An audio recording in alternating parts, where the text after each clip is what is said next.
Hello दोस्तों, मैं आपका बहुत बहुत स्वागत करता हूं आपके अपने channel Indian institute of stock market पर। आज हम डिस्कशन करने वाले हैं जो सेबी ने एक शानदार सा धमाका किया उसके बारे में। बोले धमाका क्या है, यहाँ पे सबसे अच्छी न्यूज भी बोल सकते हैं और बुरी न्यूज भी बोल सकते हैं। ये डिपेंड करेगा कि आप इसको किस वे में लेते हैं। देखिए, अगर आप गैम्बलिंग कर रहे थे तो इसका मतलब आप लोगों के लिए बहुत अच्छी न्यूज है कि यहाँ पे वीकली एक्सपायरी खत्म होने वाली है और वीकली एक्सपायरी के साथ साथ और भी बहुत सारे मेजर्स है जो कि सेबी ने लिए हैं, तो वो मैं आप लोगों को डिस्कस करूंगा। अब ये बुरी न्यूज किन के लिए है? ये बुरी न्यूज उन लोगों के लिए है जो कि 0DT ट्रेड करते थे, जो एवरीडे एक्सपायरी को ट्रेड करते थे और ट्रेड करने के साथ साथ वो इतना कॉन्फिडेंट थे कि yes they can make 0.5% per day. अगर उनको 10 लाख के कैपिटल दे दी जाए, 20 लाख के कैपिटल दे दी जाए, वो तब भी बना लेते थे।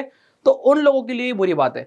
साथ साथ में यहाँ पे ये बुरी बात किन लोगों के लिए हो जाएगी? जो लोग एल्गोस के थ्रू डेली अपना सिस्टम बना के काम कर रहे थे, उन लोगों के लिए भी एक नेगेटिव इंपैक्ट जाएगा। तो यहाँ पे मैंने ऑलरेडी आप लोगों को बता दिया है कि ये बुरी चीज किन लोगों को जाने वाली है।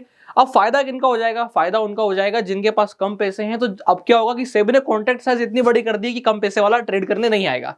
तो यहाँ पे जो कम पैसे वालों को नुकसान हो रहा था वो बच जाएंगे। तो यहाँ पे उन्होंने सबसे अच्छा तरीका क्या निकाला है बचाने का सामने वाले को, कि आप चीज की वैल्यू ही इतनी बड़ी कर दो कि सामने वाला बोले कि अरे यार अभी इतनी बड़ी हो चुकी है कि मैं यहाँ पे काम नहीं कर सकता। तो ओवरऑल ये सेबी ने मेजर लिया है। मैं आपको 1 बाय 1 सारी प्रोसेस के थ्रू लेके चलता हूँ। आप जाके सेबी की ऑफिशियल वेबसाइट से जाकर के कैसे निकालना है, क्या करना है, मैं आपको एक बार समझा देता हूँ। देखिए, आप भी चाहें भविष्य में कभी भी सर्कुलर आए तो कैसे निकाला जाता है मैं आपको बताता हूँ। आप सेबी की ऑफिशियल वेबसाइट पे चले जाओ। जैसे ही आप गूगल पे जाके सेबी डालोगे, सेबी डालने के बाद यहाँ पे लीगल्स में जाके नीचे सर्कुलर्स आते हैं। आप इन सर्कुलर्स पे क्लिक करोगे तो बहुत सारे सर्कुलर्स आ जाएंगे। इसमें 1 बाय 1 आप सारे सर्कुलर्स के थ्रू गो थ्रू कर सकते हो। अब इसमें आपने क्या करना है, अपन ने जो है measures to strength equity index derivative framework for increase investor protection and market stability. तो इस हिसाब से जो है इनका मानना यह था कि बहुत सारे इन्वेस्टर मार्केट में बढ़ते चले जा रहे थे, तो उनके प्रोटेक्शन के हिसाब से हम क्या एक्स्ट्रा मेजरमेंट और रूल्स ला सकते हैं, तो उन्होंने इसके ऊपर वर्क किया। आप इसको क्लिक करेंगे, क्लिक करने का डाउनलोड करेंगे, आप इस हिसाब से अपने पीडीएफ को पढ़ लेंगे। अब देखिए, पीडीएफ में उन्होंने सबसे पहले यह समझाया है कि यहाँ पे क्या क्या गो थ्रू हो रहा था इंडियन स्टॉक मार्केट में, क्या क्या कंडीशंस चल रही थी और उसके हिसाब से उनको क्या क्या मेजर्स लेने पड़े।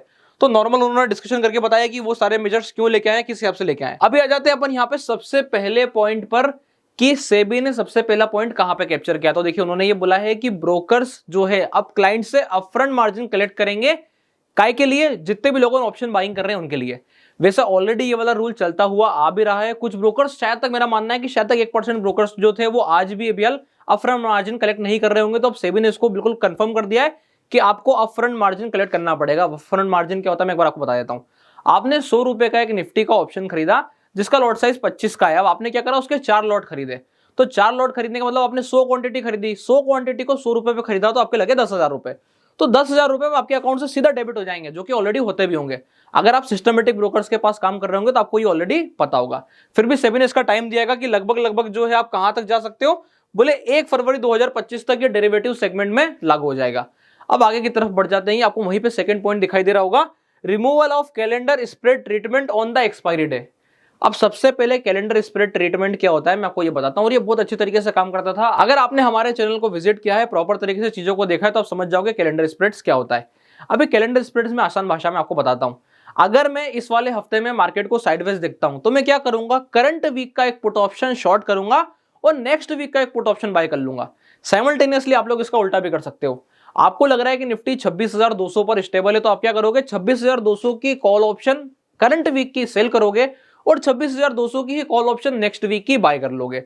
इससे क्या होता था कि आपको एक तो मार्जिन बेनिफिट मिल जाता था, दूसरा अगर मार्केट खूब नीचे गिरेगा आपका मैक्सिमम लॉस, बोले फिक्स्ड है, कितना होगा, जो अगले हफ्ते की कॉल ऑप्शन है उसका प्रीमियम मैक्सिमम मेरा लॉस हो जाएगा और करंट वीक का जो प्रीमियम मैंने कलेक्ट किया था वो मेरा प्रॉफिट हो जाएगा। बोले क्लियर, इसलिए ज्यादा मार्जिन नहीं लगता था। आगे की तरफ बढ़ते हैं। बोले अगर मार्केट में खूब तेजी हो गई तो, बोले अगर खूब तेजी हो गई मैं अगर कॉल ऑप्शन से पोजीशन बना के रखा हूं तो क्या होगा, 1 पॉइंट तक वीकली कॉल ऑप्शन मुझे लॉस देगा, पर उसके बाद नेक्स्ट वीक का जो कॉल ऑप्शन है वो उतनी तेजी से मूव करना शुरू कर देगा जितनी तेजी से मेरा करंट वीक वाला मूव कर रहा था, और यहां पर मुझे कोई भी दिक्कत नहीं आएगी। तो पता नहीं, मेरा ये मानना है कि यही एक मुझे डिसीजन थोड़ा सा इनकी तरफ से गड़बड़ नजर आया कि इन्होंने क्या करा, कैलेंडर स्प्रेड्स के मार्जिन को रिमूव कर दिया। ऐसा पॉसिबल नहीं था और इसे कोई दिक्कत भी नहीं थी। एक्सपायरी वाले डे के लिए इन्होंने मार्जिन बढ़ा दिए हैं। वैसे देखा जाए तो बाकी सारे दिन के लिए यहाँ पे मार्जिन रखा रहेगा। एग्जाम्पल के तौर पर अगर मैं निफ्टी से बात करूं, अगर ये कंसिडर करते हैं निफ्टी ही अगली वीकली एक्सपायरी बनी रहेगी। अब देखिए अभी क्या ऑर्डर आ गया, मैं नीचे आपको पढ़ के बताऊंगा वैसे ही, कि 2 वीकली एक्सपायरीज पर एक्सचेंज अब होने वाली है। एक होगी आपकी निफ्टी की और एक होगी सेंसेक्स की, ऐसा मैं मान के चल रहा हूं। बाकी हो सकता है एनएससी बैंक निफ्टी को भी एक बार कंसिडर कर ले वीकली के लिए। ये टोटली डिपेंड करेगा। आप लोग कमेंट करके जरूर बताइएगा कि आप लोग निफ्टी को चाहते हैं कि बैंक निफ्टी को। मैं तो पर्सनली निफ्टी को चाहता हूं कि वीकली एक्सपायरी में निफ्टी ही कंटिन्यूसली चलती रहे, क्योंकि वो मेजर इंडेक्स है और मेजर इंडेक्स को ट्रेड करने का जो मजा होता है वो अलग ही होता है। बैंक निफ्टी में काफी ज्यादा वॉलेटिलिटी होती है, रिटेलर्स को वहां पर ऑप्शन बाइंग करने में ज्यादा दिक्कत होगी। पर निफ्टी के साथ में क्या होता है, निफ्टी का स्लो मूवमेंट होता है। अगर एक रिटेलर के पॉइंट ऑफ व्यू से देखा जाए तो स्लो मोमेंटम वाले इंडेक्स में आप आराम से टाइम लेकर के ऑप्शंस को कट या बाय कर सकते हो।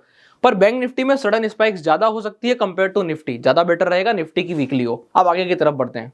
तो यहाँ पे क्या था, अब एक्सपायरी वाले डे आपको पूरा मार्जिन देना पड़ेगा। वैसे कैलेंडर का मार्जिन कितना होता है मैं आपको बता देता हूं।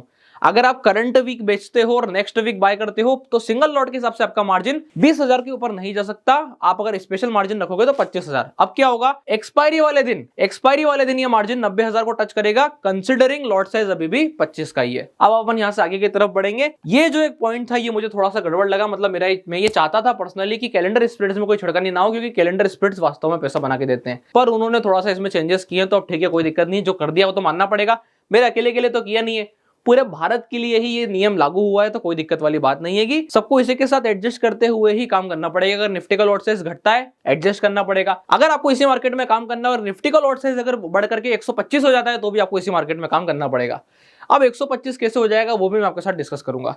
थोड़ा सा नीचे की तरफ आ जाते हैं फटाफट से। यहाँ पर तो उन्होंने पूरा समझा दिया है कि कैसा मार्जिन होगा, फार मंथ होगा तो क्या होगा, करंट मंथ होगा तो क्या होगा, वो पूरा पढ़ सकते हैं। कंसल्टेशन पेपर कहां से डाउनलोड करना है वो आप देख लीजिएगा। Intraday monitoring of position limits, मतलब ये आप लोगों के लिए बिल्कुल एक नॉर्मल सी चीज है कि अब उन्होंने क्या करा है कि हर इंडिविजुअल की मार्केट वाइज जो है पोजीशन लिमिट को मॉनिटर किया जाएगा। अगर वो ज्यादा रिस्क लेके चल रहा होगा तो हो सकता है उसको कुछ नोटिफिकेशन आए, उसकी पोजीशन कट कर दी जाए। जैसे जैसे अपन और आगे गो थ्रू करेंगे, अपन इसमें सर्कुलर्स के साथ आगे बढ़ेंगे और इनकी स्पेसिफिक डेट तक पहुंचेंगे, आपको ऑटोमेटिकली इंडिविजुअली रूल्स क्लियर होते चले जाएंगे। अब अपन आगे की तरफ बढ़ जाते हैं। यहाँ पर यह सबसे इंपॉर्टेंट था जो कि मैं आपको बता रहा हूं, contract size for index derivatives. यहां पर कॉन्ट्रैक्ट साइज बढ़ा दी गई है।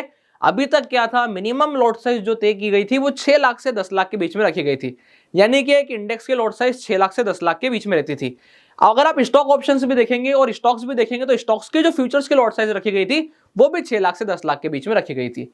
अब क्या कर दिया गया है, अब जो है यहां से लॉट साइज स्पेसिफिकली इंडेक्स के लिए बढ़ा दी गई है। बोले कितनी कर दी गई है, पहला इनका टारगेट है 15 लाख के ऊपर करने का, मिनिमम 15 लाख का कॉन्ट्रैक्ट होना चाहिए। एग्जांपल के तौर पे अभी निफ्टी का कॉन्ट्रैक्ट 6,40,000 का है, 26,000 पे निफ्टी इंटू 25 आप देखोगे 6,50,000, 6,70,000, मोटा मोटा 7 लाख। अगर इसको 15 लाख रुपए के ऊपर करना है तो निफ्टी का लॉट साइज आपको 50 के ऊपर दिखाई देने वाला है। 50 के ऊपर मतलब अगर आप यहां से देखो और मेरे को वैल्यू 15 लाख के ऊपर अचीव करनी है तो हो सकता है निफ्टी का लॉट साइज अभी 75 तक भी चला जाए। और आगे चल के इनका भविष्य में प्लान है कि इसी को ये 30 लाख तक भी पहुंचाएंगे। It will take time but हाँ ये 30 लाख तक भी पहुंचाएंगे। क्या कंडीशन रख दी उन्होंने अब यहाँ पर, ये वाला पॉइंट आप देखेंगे, further the lot size shall be fixed in such a manner that the contract value of the derivative on the day of review is within 15 lakh to 20 lakh. तो 15 से 20 लाख के लिए आना है, मतलब निफ्टी को अगर आप देखोगे 6 लाख की वैल्यू 6 3 18 तो 75 का मिनिमम लॉट साइज यहाँ पर निफ्टी का आपको होता दिखाई देगा। ठीक इसी प्रकार से बैंक निफ्टी का लॉट साइज भी आपको डबल होता नजर आ जाएगा।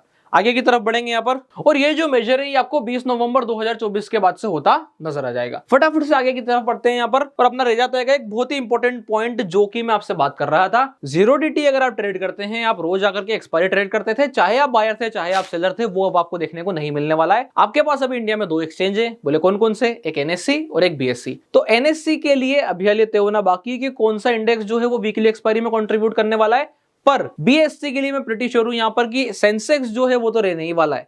तो अगर आप लोगों ने सेंसेक्स पे मास्टरी कर रखी है तो कांग्रेचुलेशन, आप लोगों को वीकली एक्सपायरी पर सेंसेक्स देखने को मिलेगा, जहां पे आप एवरी वीक जाके सेंसेक्स पर तो जीरो डीटी ट्रेड कर ही पाएंगे। अब बाकी यहां पर मेरी कोशिश ये होगी, मेरा ये मानना है कि if they give opportunity on Nifty it will be much better. उनको टेस्ट करना चाहिए पहले निफ्टी के साथ में, फिर हो सकता है आगे चल के दोबारा से फिर यही प्रोसेस वापस से रोटेट होना शुरू हो कि पहले निफ्टी का हो फिर बाद में जाके बैंक निफ्टी की भी वीकली एक्सपायरी आ जाए। तो देखेंगे वो आने वाले समय में कि दोबारा से प्रोसेस को रिपीट करेंगे क्या। अगर नहीं करते हैं तो बहुत बढ़िया है। हाल फिलहाल में अभी मेरी कोशिश ये रहेगी कि अगर निफ्टी हो जाती है वीकली तो I will be more than happy. For इनके लिए जो लोग मार्केट में एकदम नए नए आते हैं तो उनको वीकली एक्सपायरी का इंट्रोडक्शन पहली बार निफ्टी से होगा तो बेटर होगा। आगे की तरफ बढ़ेंगे यहाँ पर, और ये 20 नवंबर से ही यहाँ पर हो जाने वाला है, ये चीज का भी आपको ध्यान रखना है। अब लास्ट का एक पॉइंट रह जाता है, increase in tail risk coverage on the day of options expiry. बोले ये क्या बता रहा है, देखिए ये हमें यह बता रहा है कि अगर आप ऑप्शन ट्रेडिंग करने को जा रहे हैं तो ऑप्शन ट्रेडिंग करने पर जब हम बिल्कुल लास्ट में जाते हैं तो लास्ट में ऑप्शन नॉन लीनियरली बिहेव करते हैं। जी हाँ बिल्कुल करते हैं, हमने देखा 10 रुपए का ऑप्शन 100 रुपए चला जाता है, सिर्फ इस आस में कि मैं एटीएम बनने वाला हूं। एटीएम बनता भी नहीं पर 100 रुपए तक का जंप हो जाता है, जो कि एक बहुत ही गलत सिनेरियो है, ये सबको पता है। अब ऐसा हो रहा है तो जो उस ऑप्शन को बेच रहा है उसको एक टेल रिस्क देना पड़ेगा कि मैं अगर एक्सपायरी वाले डे आके ट्रेडिंग कर रहा हूं तो मेरे को एडिशनल 2% का मार्जिन यहाँ पे लगने वाला है। अगर आप पढ़ेंगे तो आप देख पाएंगे कि यहाँ पे 2% का मार्जिन आपको बढ़ता नजर आएगा। देखिए मैं आपको ये बार पढ़ के बता देता हूं। This would be applicable for all open short position at the start of the day as well as on short option contract initiated during the day that are due for expiry on that day. अब वो example से समझा रहे हैं कि अगर 7 तारीख की एक्सपायरी है, उसके बाद 14 तारीख की एक्सपायरी, 21 तारीख की एक्सपायरी और 28 तारीख की एक्सपायरी है, तो जो 7 तारीख की एक्सपायरी, अगर आप 7 तारीख की एक्सपायरी वाले दिन ट्रेड करोगे तो वहां पे 2% का एडिशनल मार्जिन आप लोगों को लगने वाला है। मतलब एग्जांपल के तौर पे मैं आपको आसान भाषा में बता देता हूं, अगर मार्जिन 2 लाख रुपए लग रहा था तो अब 2,04,000 रुपए लगने वाला है। और बाकी फर्दर प्रोसेस आप लोगों को क्लियर होती चली जाएगी जैसे जैसे रूल लगते चले जाएंगे। बोले कब से लग रहा है? 20 नवंबर से। तो 20 नवंबर को आपको ऑटोमेटिकली पता चल जाएगा, जो भी रिसेंट एक्सपायरी होगी आप समझ जाओगे। अब उसके बाद उन्होंने पूरे 6 मेजर्स के बारे में बता दिया कि कौन सी तारीख को क्या क्या करने वाले हैं। तो अपफ्रंट जो है 1 फरवरी से हो जाएगा, उसके बाद रिमूवल ऑफ कैलेंडर स्प्रेड भी 1 फरवरी से होगा। अभी हाल आप कर सकते हो, कोई दिक्कत नहीं है। 1 फरवरी के बाद से आपको कैलेंडर स्प्रेड्स पर जो एक्सपायरी वाले डे का बेनिफिट मिलता था वो नहीं मिलने वाला है। अब आपको उससे कुछ अदर सॉल्यूशंस निकालने पड़ेंगे। यहाँ पे आगे की तरफ आप देखोगे intraday monitoring of position limits वो 1 अप्रैल से शुरू होने वाला है। उसके बाद contract size for index derivatives जो है 20 नवंबर, और बाकी की सारी चीजें जो है वीकली एक्सपायरी कब से होनी है, क्या होनी है और कितना टेल रिस्क होगा, सब 20 नवंबर से वो कवर करना शुरू कर देंगे। तो ये था वो ओवरऑल सिनेरियो जिसकी हम बात कर रहे थे कि उन्होंने कंसल्टेशन पेपर में पहले ही बता दिया था कि वो क्या क्या कंसल्ट करने की सोच रहे हैं, और जैसा उन्होंने सोचा था लगभग वही प्लानिंग करके वो चले। अब अपन आगे चल के देखेंगे कि मार्केट इसके ऊपर कैसे रिएक्ट करता है। मैं आपको एक चीज बताता हूँ, जितने भी लोगों ने एफ&ओ में ट्रेडिंग करते हैं उनके लिए नेगेटिव बात है, पर ये इक्विटी मार्केट्स के लिए पॉजिटिव बात है। लोग बोल रहे हैं मार्केट गिरेगा, हो सकता है मार्केट एक आध दिन के लिए गिर भी जाए, पर ओवरऑल ये एक पॉजिटिव न्यूज रहेगी। अब सवाल आ जाता है क्यों रहेगी? क्योंकि जिन लोगों के पास 20,000, 25,000, 50,000 थे वो एक बार को ऑप्शन बेच भी ले रहे थे। जिन लोगों के पास 2 लाख रुपए थे वो भी एक बार को ऑप्शन बेच ले रहे थे, अब नहीं बेच पाएंगे।